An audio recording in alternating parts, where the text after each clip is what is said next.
रूपनगर नाम के एक छोटे से गांव में एक बूढ़ी औरत अपने बेटे प्यारे के साथ, जो कि पागल होता है, रहती होती है। उनके घर पर काम करने के लिए एक काम वाली भी आती है। एक दिन बूढ़ी औरत कमरे में बैठी होती है कि उसे ऊपर से काम वाली पिंकी के चीखने की आवाज आती है। वह भागकर ऊपर जाती है तो उसका पैर फिसल जाता है और वह सीढ़ियों से नीचे गिर जाती है।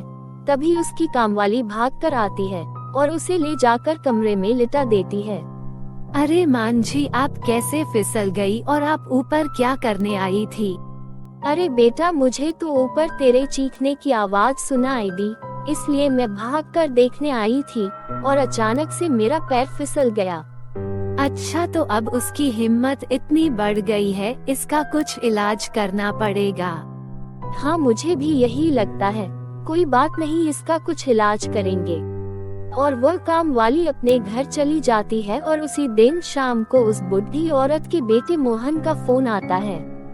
नमस्ते माँ, क्या हाल है? कैसी हो तुम?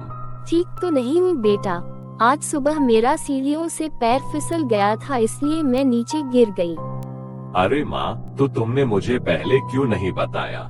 मैं कल ही अपने परिवार को लेकर तुम्हारे पास आ रहा हूँ। और यह बोलकर मोहन फोन काट देता है। फिर वह बूढ़ी औरत अपनी कामवाली पिंकी को बुलाती है। सुनो, अभी मोहन का फोन आया था और मैंने उसे गिरने की बात बताई, तो अब कल मोहन आ रहा है। अरे माँ जी, ये आपने क्या किया? अब मोहन भैया अपने परिवार को लेकर आ जाएंगे और फिर हम उन्हें ऊपर वाले कमरे में जाने से कैसे रोकेंगे? उसका अब कुछ न कुछ तो करना ही पड़ेगा। फिलहाल वो कल आ रहा है, तब देखते हैं। दूसरे दिन मोहन अपने परिवार को लेकर वहाँ आ जाता है। अरे मोहन बेटा, तुम आ गए, कैसे हो सब? हम तो ठीक है माँ, तुम बताओ कैसी हो और तुम्हारा पैर कैसा है? वह बातें कर ही रहे होते हैं कि उस बूढ़ी औरत का छोटा बेटा प्यारे वहाँ आ जाता है। अरे, मेरी शादी हो रही है, सब मेहमान भी आ गए और मेरी दुल्हन कहाँ है? अरे प्यारे, तुम बाहर क्यों आ गए? चलो तुम अपने कमरे में जाओ। ये कहकर कामवाली उसे कमरे में ले जाती है। अरे माँ, ये प्यारे को क्या हो गया?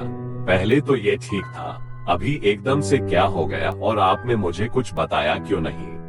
कुछ नहीं बेटा, एक बार छत पर खड़ा था कि इसका पैर फिसल गया और यहाँ नीचे गिर गया। उसके सर में चोट आई थी, तब से बस शादी की बात करता रहता है। चलो, अब तुम थक गए होगे, अब तुम आराम कर लो। तुम सबका बिस्तर कमरे में लगा दिया है। पर माँ, मैं तो अपने फेवरेट ऊपर वाले कमरे में सोऊंगा। नहीं बेटा, वहाँ सफाई नहीं हुई, तुम वहाँ नहीं सो पाओगे। तुम यही सो जाओ नीचे वाले कमरे में। ठीक है, जैसा आप कहें माँ। मोहन और उसकी पत्नी एक कमरे में सो जाते हैं और बच्चे एक कमरे में सो जाते हैं। वो रात को सो रहे होते हैं, तभी मोहन के बेटे राजू को कुछ आवाज सुनाई देती है। राजू उठकर देखता है, वो आवाज ऊपर से आ रही होती है। अरे, ये आवाज कहाँ से आ रही है? शायद इसके ऊपर कोई कमरा होगा जहाँ कोई रहता है, ये उसी की आवाज लग रही है।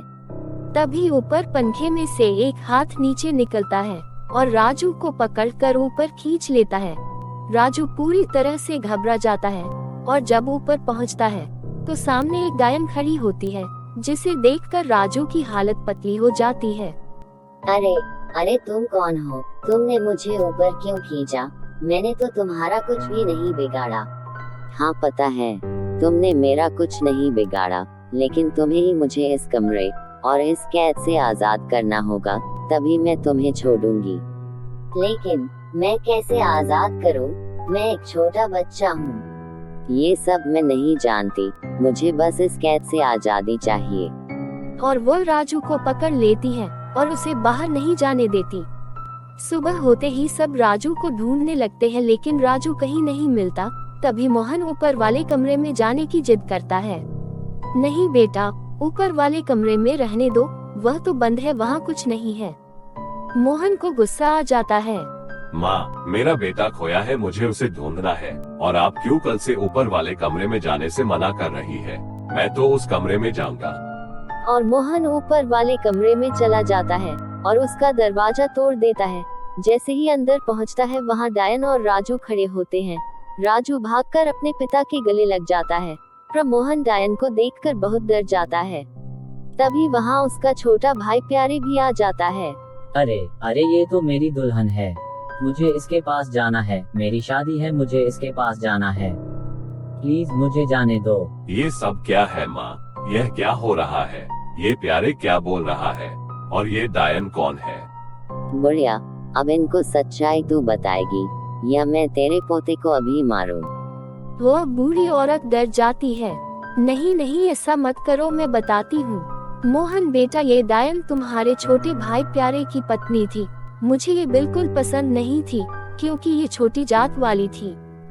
मैंने प्यारे से मना भी किया था, लेकिन फिर भी उसने मेरी मर्जी के खिलाफ जाकर शादी की। फिर एक दिन यह ऊपर वाले कमरे में अकेली थी, तो मैंने इसे जलाकर मार दिया। तभी प्यारे वहां आ गया और इसे जलता हुआ देखकर ये पागल हो गया। तब से ये डायन यही फंस चुकी है। अरे माँ, किसी की जात को लेकर आप ऐसा कैसे कर सकते हैं? आपने बहुत गलत किया। मैं अभी अपने परिवार को लेकर यहाँ से जा रहा हूँ। और मोहन अपने परिवार के साथ साथ प्यारे को भी ले जाता है और वह बूढ़ी औरत अकेली घर में रह जाती है। डायन का मकसद सबके सामने सच्चाई लाना होता है, इसलिए इसके बाद से उसे भी मुक्ति मिल जाती है।